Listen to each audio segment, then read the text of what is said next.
তৌহিদ আফ্রিদির বাবাকে যেদিন গুলশান থেকে গ্রেফতার করে ঠিক সেদিন রাতেই আফ্রিদি পালিয়ে নোয়াখালী চলে যায়।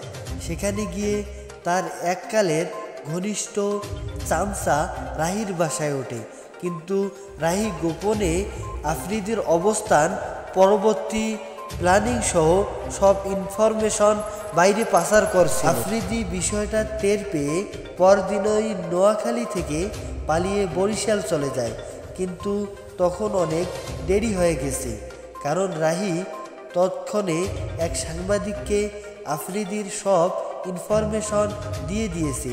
সেখান থেকেই কাল রাত 10:30টায় আফ্রিদিকে গ্রেফতার করে।